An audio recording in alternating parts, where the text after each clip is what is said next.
morning, students. I welcome all of you for this BCom 6th semester economics class. I am going to teach Indian economy for you. ಭಾರತದ ಅರ್ಥವ್ಯವಸ್ಥೆಯ ಕುರಿತು ಅಧ್ಯಯನ ಮಾಡಲಿಕ್ಕಾಗಿ ತಮ್ಮೆಲ್ಲರಿಗೂ ಮತ್ತೆ ಈ 5ನೇ ಸೆಮಿಸ್ಟರ್ನ ಬಿಕಾಮಿಗೆ ಸ್ವಾಗತ. ಭಾರತದ ಅರ್ಥವ್ಯವಸ್ಥೆಯನ್ನು ಚರ್ಚೆ ಮಾಡೋದಕ್ಕಿಂತ ಮುಂಚೆ ಸ್ವಲ್ಪ ಮಟ್ಟಿಗೆ ನಾವು ಇಡೀ ಜಗತ್ತಿನ ಅರ್ಥವ್ಯವಸ್ಥೆಯನ್ನು ತಿಳ್ಕೊಳ್ಬೇಕಾಗತ್ತೆ. ಹಾಗಾಗಿ ಒಂದಿಷ್ಟು ಮ್ಯಾಪ್ಸನ್ನು ನಾವು ನೋಡೋಣ ಈಗ. ಆವಾಗ ನಮಗೆ ಭಾರತದ ಅರ್ಥವ್ಯವಸ್ಥೆ ಎಲ್ಲಿದೆ ಅಂತ ನಮಗೆ ಅರ್ಥ ಆಗುತ್ತೆ. ನಮ್ಮ ಸ್ಟ್ಯಾಂಡಿಂಗ್ ಏನು, ನಾವು ಇಡೀ ಜಗತ್ತಿನ ಅರ್ಥವ್ಯವಸ್ಥೆಯಲ್ಲಿ ಯಾವ ಮಟ್ಟದಲ್ಲಿ ಇದ್ದೇವೆ ಅನ್ನುವಂತಹ ಹಲವಾರು ವಿಷಯಗಳು, ಸಂಗತಿಗಳು ನಮಗೆ ಅರ್ಥವಾಗಬೇಕು ಅಂತ ಹೇಳಿದರೆ ನಾವು ಒಂದಿಷ್ಟು ಈ ಇಡೀ ಜಗತ್ತಿನ ಅರ್ಥವ್ಯವಸ್ಥೆಯ ಕುರಿತು ಅರ್ಥ ಮಾಡಿಕೊಳ್ಬೇಕಾಗುತ್ತೆ. ಆ ಕಾರಣಕ್ಕೋಸ್ಕರ ನಾನು ಈಗ ನಮಗೆ ಇಡೀ ಜಗತ್ತಿನ ಅರ್ಥವ್ಯವಸ್ಥೆಯ ಕಲ್ಪನೆಯನ್ನು ಮಾಡಿಸೋದಕ್ಕಾಗಿ ಪ್ರಯತ್ನ ಮಾಡ್ತೀನಿ. ಅದಕ್ಕಾಗಿ ಒಂದಿಷ್ಟು ಭೂಪಟಗಳನ್ನು ಕೂಡ ಬಳಸ್ಕೊಳ್ತೀನಿ. So let's see the geographical map of the world. By that we will be able to understand the Indian economy in a more better fashion.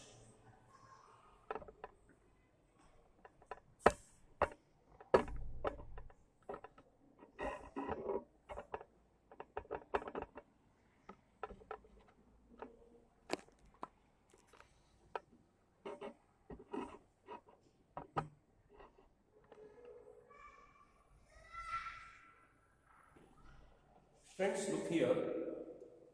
This is the world map, and as you can see, we have India here and we have America here. Note that America is in two parts. America is in two parts.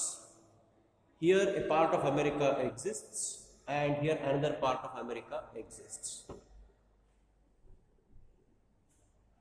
America ದೇಶ ಎರಡು ಭಾಗದಲ್ಲಿದೆ, ಇಲ್ಲಿ ಮತ್ತೆ ಇಲ್ಲಿ. ಮಧ್ಯದಲ್ಲಿ Canada ಇದೆ, ದೊಡ್ಡ Canada ಇದೆ. America ಮಾತ್ರ ಇಷ್ಟೇ ಇರೋದು, ಯುನೈಟೆಡ್ ಸ್ಟೇಟ್ಸ್ ಆಫ್ ಅಮೆರಿಕಾ. ಕೆಳಗಡೆ ಮೆಕ್ಸಿಕೋ ಸಿಟಿ ಇದೆ, ಮೆಕ್ಸಿಕೋ ಕೂಡ ಒಂದು ದೇಶ. ನಾವಿಲ್ಲಿದ್ದೀವಿ ಭಾರತ.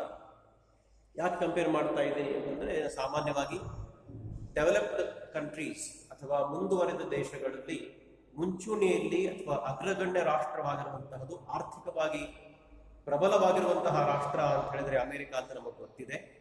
ಹಾಗಾಗಿ ನಾನು ನಿಮಗೆ ಅದು ಪರಿಚಯ ಮಾಡಿಕೊಡ್ತಾ ಇದ್ದೀನಿ.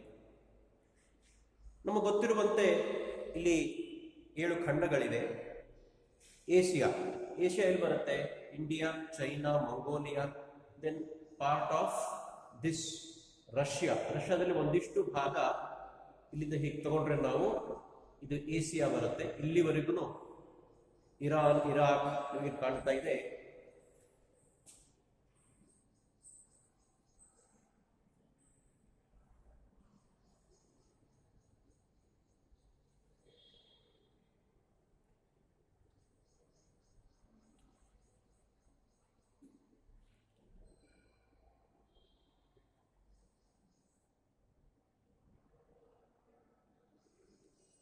ಇಲ್ಲಿವರೆಗೂ ಏಷ್ಯಾ ಸಿಗುತ್ತೆ. ರಷ್ಯಾ ದೇಶ ಒಂದು ಮಾತ್ರ ಏಷ್ಯಾ ಹಾಗೂ ಯುರೋಪ್ ಈ ಎರಡು ಖಂಡಗಳಲ್ಲಿಯೂ ಇರುವಂಥದ್ದು ರಷ್ಯಾ ದೇಶ. ಗೊತ್ತಾಗುವಂತೆ ಈ ಏಷ್ಯಾ ಅನ್ನುವುದು ಇಡೀ ಜಗತ್ತಿನಲ್ಲಿಯೇ ದೊಡ್ಡ ಖಂಡವಾಗಿದೆ. ನಂತರದಲ್ಲಿ ಬರುವಂತಹ ದೊಡ್ಡ ಖಂಡ ಆಫ್ರಿಕಾದಲ್ಲಿ ನೀವು ಅಲ್ಜೀರಿಯಾ, ಸೌತ್ ಆಫ್ರಿಕಾ, ಜಿಂಬಾಬ್ವೆ ಮುಂತಾದ ದೇಶಗಳನ್ನು ನೀವು ಕಾಣ್ತಾ ಇದ್ದೀರಿ, ಸುಡಾನ್ ಎಟ್ಸೆಟ್ರಾ. ಸೊ ಮೊದಲು ದೊಡ್ಡ ಖಂಡ ಯಾವುದು? ಏಷ್ಯಾ, ನಂತರ ಆಫ್ರಿಕಾ, ಮೂರನೇದಾಗಿ ನಾರ್ತ್ ಅಮೆರಿಕಾ. ಎಷ್ಟು ದೊಡ್ಡ ಖಂಡ ಇದೆ ಇದು, North America. Then we have South America, Greenland ಅನ್ನೋದು ಇದರ ಭಾಗವೇ ಆಗಿದೆ. Then we have South America, 1, 2, 3, 4 ಆಯಿತು. Then we have Australia, 5. Then Antarctica, Arctica. ಇದರ ಮಧ್ಯದಲ್ಲಿ ನಮಗೆ ಯುರೋಪ್ ಕೂಡ ಇದೆ, ಹೌದಾ? ಸೊ ಮೊದಲನೇ ದೊಡ್ಡ ಖಂಡ ಏಷ್ಯಾ, ಎರಡನೇದ್ದು ನಾರ್ತ್ ಅಮೆರಿಕಾ, ಉತ್ತರ ಅಮೆರಿಕಾ, ಮೂರನೇದ್ದು ದಕ್ಷಿಣ ಅಮೆರಿಕಾ, ನಾಲ್ಕನೇದ್ದು ಯುರೋಪ್, ಐದನೇದ್ದು ಆಸ್ಟ್ರೇಲಿಯಾ, ಆರನೇದ್ದು Arctic Ocean, then we have Antarctic. So ಒಟ್ಟು 7 ಖಂಡಗಳನ್ನು ನಾವು ನೋಡ್ತೀವಿ. ಅವು ಇಡೀ ಗ್ಲೋಬ್ನ ಮೇಲ್ಗಡೆಗೆ ಮತ್ತು ಕೆಳಗಡೆ 2 ಖಂಡಗಳಿವೆ. ಅದರಲ್ಲಿ ಜನವಾಸ ತುಂಬಾ ಕಡಿಮೆ ಇರುತ್ತೆ, ಹೀಗಾಗಿ ನಾವು ಮ್ಯಾಪ್ ಅಲ್ಲಿ ದೊಡ್ಡ ಪ್ರಮಾಣದಲ್ಲಿ ಅದನ್ನ ತೋರಿಸೋದಿಲ್ಲ. ಉಳಿದ 5 ಖಂಡಗಳೇನಿವೆ, ಈ 5 ಖಂಡಗಳಲ್ಲಿ ದೊಡ್ಡ ಏನು ಖಂಡ ಇದೆ ಏಷ್ಯಾ. ಇಲ್ಲಿ ನೀವು ಕಂಡುಕೊಳ್ಳುವಂತಹ ರಾಷ್ಟ್ರಗಳು ಯಾವುದು? ದೊಡ್ಡ ದೇಶ, ಜಗತ್ತಿನಲ್ಲಿ ದೊಡ್ಡ ದೇಶ ಅಂತ ಪ್ರಖ್ಯಾತಿ ಪಡೆದಂತಹ ರಷ್ಯಾ ಇದೆ. ಅದರ ನಂತರದಲ್ಲಿ ದೊಡ್ಡ ರಾಷ್ಟ್ರ ಅಂದ್ರೆ ಚೈನಾ ಇದೆ, ಕೆನಡಾ ಇದೆ. ಬಟ್ ಏಷ್ಯಾದಲ್ಲಿ ಸೆಕೆಂಡ್ ಬಿಗ್ಗೆಸ್ಟ್ ನೇಷನ್ ಅಂತ ಹೇಳಿದ್ರೆ ಚೈನಾ ಇದೆ. ನಂತರದಲ್ಲಿ ಬರೋದು Bharat. In the whole of Asian continent the biggest country is Russia, followed by China, and then it is India. So ಏಷ್ಯಾದಲ್ಲಿ ಈ 3 ರಾಷ್ಟ್ರಗಳು ದೊಡ್ಡ ಒಂದು ಪ್ರಭಾವವನ್ನು ಬೀರುವಂತಹ ರಾಷ್ಟ್ರಗಳು, ರಷ್ಯಾ, ಚೈನಾ, ಇಂಡಿಯಾ. ನೆನಪಿಟ್ಕೊಳ್ಳಿ, ಈ 3 ರಾಷ್ಟ್ರಗಳು ದೊಡ್ಡವಾಗಿದ್ರೂ ಕೂಡ ಜನಸಂಖ್ಯೆಯಲ್ಲಿ ದೊಡ್ಡದಾಗಿದೆ. ಆದರೆ GDPಯಲ್ಲಿ ಪ್ರಮಾಣವನ್ನು ನೋಡಿದಾಗ ಬೇರೆ ರಾಷ್ಟ್ರಗಳಿಗಿಂತ ನಾವು ಬೆಳವಣಿಗೆಯನ್ನು ನೋಡಿದಾಗ, ಆರ್ಥಿಕ ಬೆಳವಣಿಗೆಯನ್ನು ನೋಡಿದಾಗ ಸ್ವಲ್ಪ ಹಿಂದಿರೋದನ್ನು ನಾವು ಕಾಣ್ತೀವಿ. ಈ ಭಾಗದಲ್ಲಿ ಜಪಾನ್ ಇದೆ. ಜಪಾನ್ ಕೂಡ ಏಷ್ಯಾ ಖಂಡದ ಒಂದು ಭಾಗ. ಅತ್ಯಂತ ಮುಂಚೂಣಿಯಲ್ಲಿ ಬಹಳ ಕೈಗಾರಿಕೃತವಾದಂತಹ ರಾಷ್ಟ್ರ. ದೆನ್ ಇಲ್ಲಿ ನಾರ್ತ್ ಕೊರಿಯಾ, ಸೌತ್ ಕೊರಿಯಾ ಚಿಕ್ಕದಾಗಿ ಕಾಣಬಹುದು ನಿಮಗೆ, north Korea and south Korea. South Korea ಏನಿದೆ, ಬಹಳ ವೇಗವಾಗಿ ಬೆಳೆಯುತ್ತಿರುವಂತಹ, ಆರ್ಥಿಕವಾಗಿ ಪ್ರಬಲವಾಗಿರುವಂತಹ ರಾಷ್ಟ್ರ. ನೀವು ತೆಗೆದುಕೊಳ್ಳುವಂತಹ ಸ್ಯಾಮ್ಸಂಗ್ ಆಗಿರಬಹುದು, ಸಾಕಷ್ಟು ಮೊಬೈಲ್ ಫೋನ್ಗಳು ದೊಡ್ಡ ಪ್ರಮಾಣದಲ್ಲಿ ಸೌತ್ ಕೊರಿಯಾದಲ್ಲಿ ಮ್ಯಾನುಫ್ಯಾಕ್ಚರ್ ಆಗುವಂಥದ್ದು.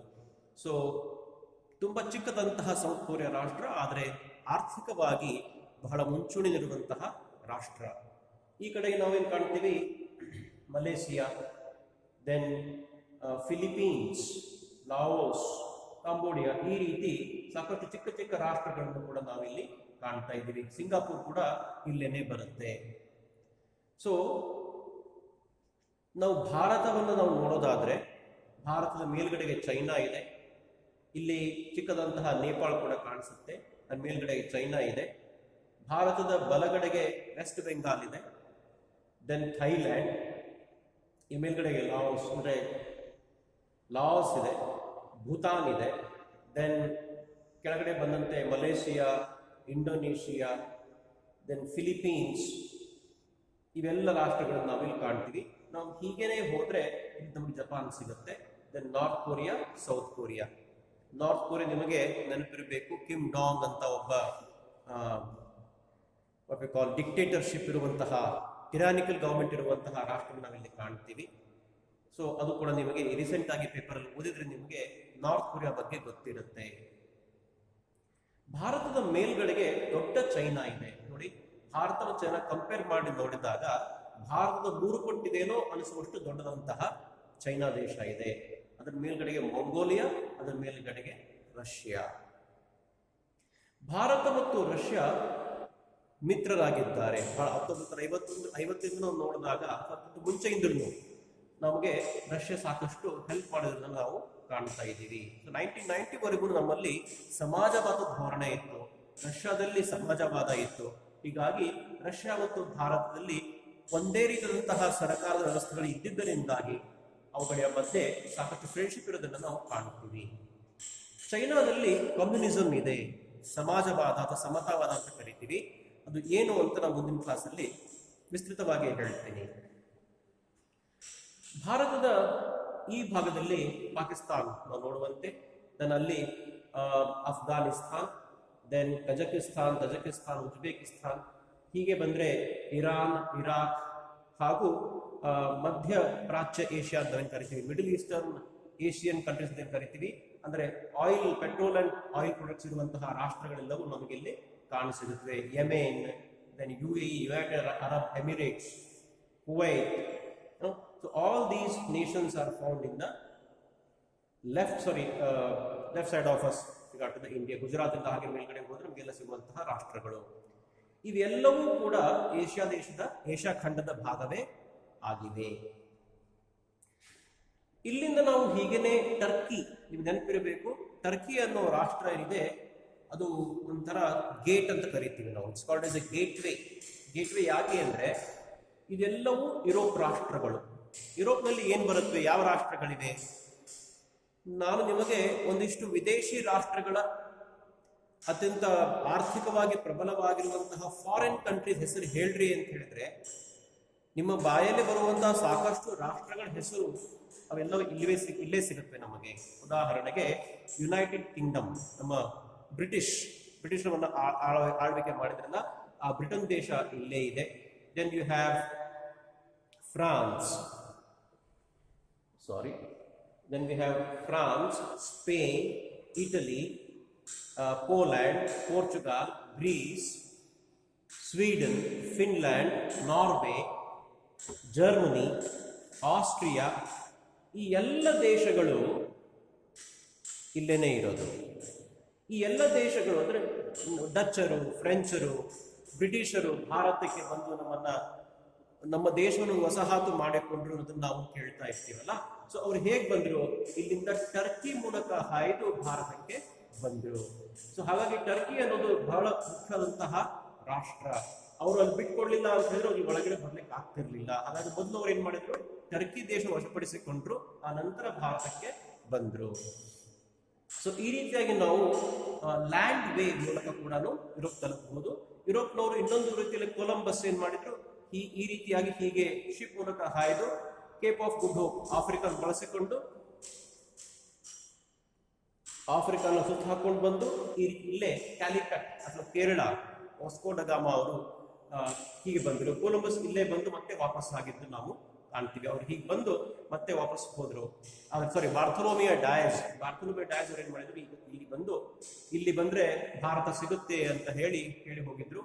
ಅದನ್ನೇ ಯೂಸ್ ಮಾಡಿಕೊಂಡು ವಾಸ್ಕೋ ಡ ಮುಂದೆ ಏನ್ ಮಾಡಿದ್ರು, ಬ್ರಿಟನ್ ದಿಂದ ಬಂದು ಪೋರ್ಚುಗಲ್ದಿಂದ ಬಂದು ಈ ರೀತಿ ಇಲ್ಲಿ ಹೀಗೆ ಬಳಸ್ಕೊಂಡು ಇಲ್ಲಿ ಬಂದು ಅವರು ಭಾರತವನ್ನ ಕಂಡು ಹಿಡಿದ್ರು. ಇದೆಲ್ಲವನ್ನು ನಾವು ಹಿಸ್ಟ್ರಿಯಲ್ಲಿ ಮುಂಚೆ ಓದಿರ್ತೀವಿ. So to come from sea way, ಭಾರತಕ್ಕೆ ಅವರು ಯುರೋಪ್ದವರು ಬರಬೇಕಾಗಿತ್ತು ಸಮುದ್ರ ಮೂಲಕ ಅಂತ ಹೇಳಿದ್ರೆ ಈ ರೀತಿಯಾಗಿ ಯುರೋಪ್ ಸುತ್ತ ಹಾಕೊಂಡು ಬರಬೇಕಾಗಿತ್ತು. ಹೀಗೆ ಬರಬೇಕು. ಯಾಕೆ ಅಂತ ಹೇಳಿದ್ರೆ ಟರ್ಕಿ ರಾಷ್ಟ್ರ ಏನಿದೆ ಅವರು ಯುರೋಪಿಯನ್ನರಿಗೆ ಹೀಗೆ ಹೋಗ್ಲಿಕ್ಕೆ ಬಿಡ್ತಾ ಇರಲಿಲ್ಲ.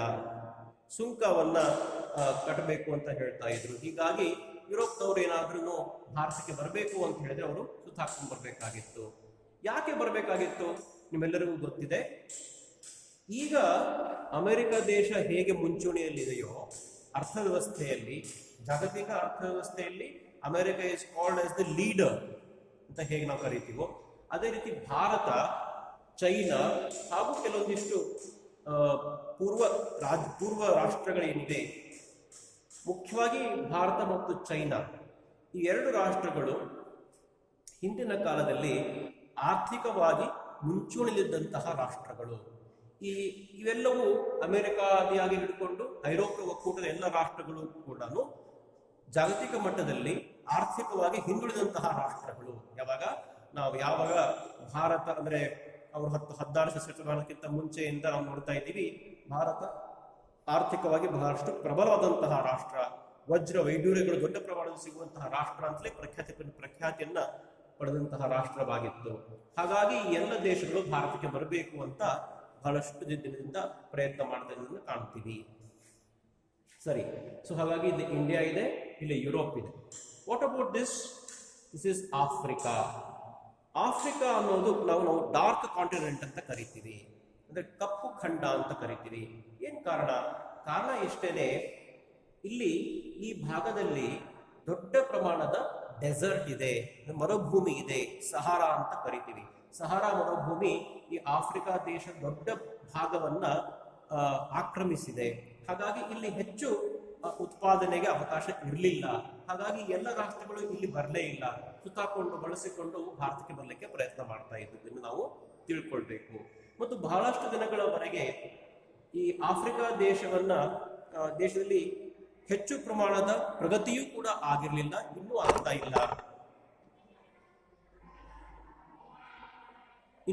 ಇಲ್ಲ. ಹಾಗಾಗಿ ನಾವು ಇದಕ್ಕೆ ಏನು ಕರಿತೀವಿ, ಕಪ್ಪು ಖಂಡ ಅಂತ ಕರಿತೀವಿ.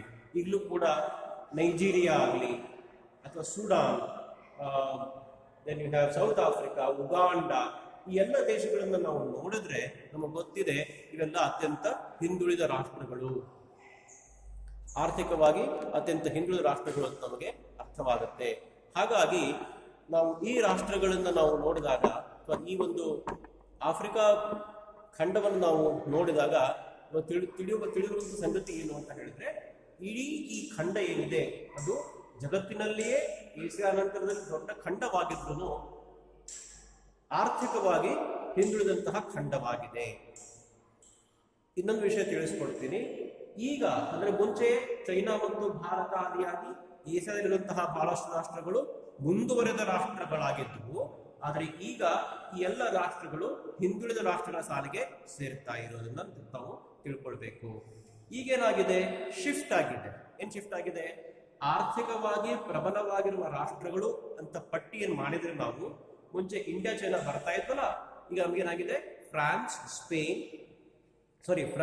ಜರ್ಮನಿ, ಯುನೈಟೆಡ್ ಕಿಂಗ್ಡಮ್ ಅಂದ್ರೆ Britain, then Sweden, Finland, Norway. ನೋಡಿ, ಇಲ್ಲಿ ನಾರ್ವೆ ಇದೆ, ಸ್ವೀಡನ್ ಇದೆ, ಫಿನ್ಲ್ಯಾಂಡ್ ಇದೆ. ಜಗತ್ತಿನ ಅತ್ಯಂತ ಬೆಸ್ಟ್ ದೇಶಗಳು ಆರ್ಥಿಕವಾಗಿ ಆಗಲಿ ಸಾಮಾಜಿಕವಾಗಿ ಆಗಲಿ ನಾವು ಹೇಳಿದ್ರೆ ನಾವು ಇವನ್ನೇ ಪಟ್ಟಿ ಮಾಡೋದು. First Norway, Sweden, Finland. Friends, ನೆನಪಿಟ್ಕೊಳ್ಳಿ, ನಾನು ಇದನ್ನು ಪದೇ ಪದೇ ಯೂಸ್ ಮಾಡ್ತೀನಿ ಕ್ಲಾಸಲ್ಲಿ. ಮುಂದಿನ ಚಾಪ್ಟರ್ಸ್ ನಲ್ಲೂ ಈ ದೇಶಗಳ ಹೆಸರು ನಿಮಗೆ ಗೊತ್ತಾಗಬೇಕಿರುತ್ತೆ, ಅದಕ್ಕೆ ಹೇಳ್ತಾ ಇದ್ದೀನಿ. Norway, Sweden, Finland, they are very important countries from the point of view of understanding the world economy and also from the point of view of understanding the Indian economy. So ಈ ಎಲ್ಲ ರಾಷ್ಟ್ರಗಳು ಆರ್ಥಿಕವಾಗಿ ಬಹಳಷ್ಟು ಪ್ರಬಲವಾಗಿರುವಂತಹ ರಾಷ್ಟ್ರಗಳು. ನಂತರದಲ್ಲಿ ಬರುವಂತಹ ಪ್ರಬಲ ರಾಷ್ಟ್ರ ಅಂದ್ರೆ ಅಮೆರಿಕ.